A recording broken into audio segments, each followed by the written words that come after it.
Hello my bronze bulls, it's your boy Zeonic Blader, and a couple of weeks ago I participated in a World Beyblade organization Beyblade X tournament.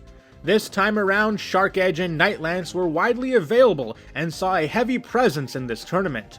In this tournament, my record in the preliminaries was 4 wins and 2 losses, and I ended up winning 3rd place to get the bronze spot on the podium.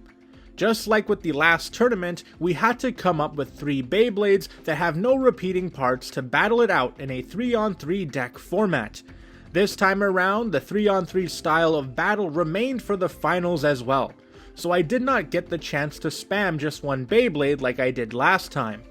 In this video, I will be going through each Beyblade I used and talk about what worked and what didn't work. Overall, my theme this time around was stationary counterattack with a sprinkle of defense. My lead in every match and the ace of the deck this tournament was the anti-attack Beyblade Nightlands 360 ball, which I named Baja Blast due to the color resemblance. This was a combination recommended by Takara Tomy themselves, and I felt pretty good using it in testing, so I brought it to the tournament. Nightlands competed in 12 battles and got a record of 8 wins and 4 losses.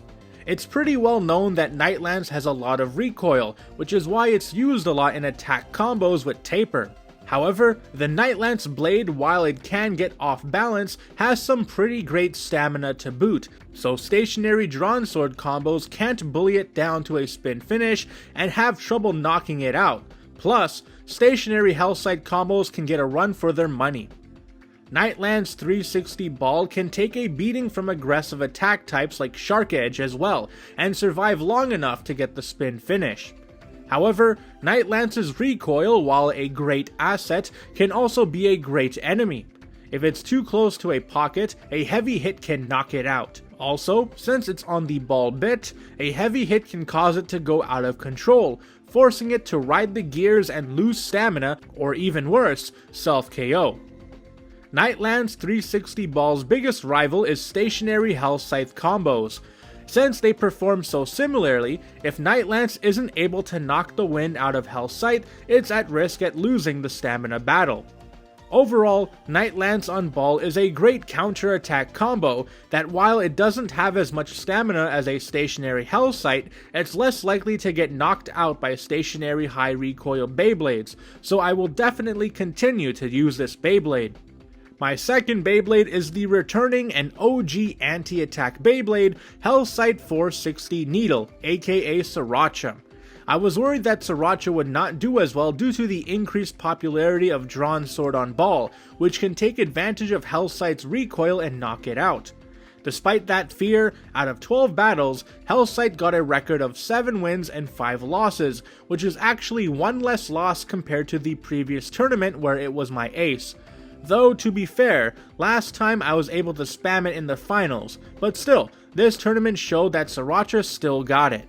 Like in the last tournament, Hellscythe's high recoil lets it counterattack aggressive spinning Beyblades no problem, letting it get the spin finish or KO. Where things get nerve-wracking is against other high recoil stationary Beyblades, since it can make Hellscythe's high recoil work against it. Worse than even Nightlands'. Overall, Sriracha's performance this tournament showed that it was still very good. While it may no longer be the ace of this deck, it's still nothing to sneeze at and I would still use it again. My third Beyblade was the defensive Uizādo Arō 380 High Needle combo. I originally planned to use Nightshield 380 High Needle, however, I felt that Nightshield's stamina was too low. And in my testing, it was getting bullied by Drawn Sword on ball, to the point where Drawn Sword would outspin it, which is silly to think about. So I went with Uizādo Arō last minute, and in the end it battled in 6 matches, with a record of 4 wins and 2 losses. It's hard to know for sure what the positives are for this Beyblade because every match it won was against the exact same Nightshield on taper combo, which is a horrible mismatch since Nightshield on taper really only works well against aggressive attack types, and can't really do much attack wise against a low recoil stamina Beyblade like Uizādo Arō. I wish I could say Uizādo Arō 380 High Needle is a great defense type, but I really can't because it never really went up against a proper attack type like Drawn Sword, Shark Edge, or heck even Nightlands. The two losses Uizādo Arō 380 High Needle got were against the same Scythe 460 High Needle combos, which is pretty much the main counter to this Beyblade due to the Scythe blade being able to use its recoil to bully Uizādo Arō out of stamina. Overall, this Beyblade was mainly a last-second addition to the deck, and I am looking into swapping it with either an aggressive attack Beyblade like Shark Edge, or perhaps even Leon Claw if that blade works for stationary counter-attack combos like Night Lance and Scythe, so that I can have an anti-attack trio for the next tournament. Well, this has been Zionic Blader with my 3rd place Bronze Beyblade X deck profile. If you liked the video, hit the like button, or don't, I'm not the boss of you, but be sure to subscribe and hit the notification bell so you get updated whenever I upload. Until next time, see ya!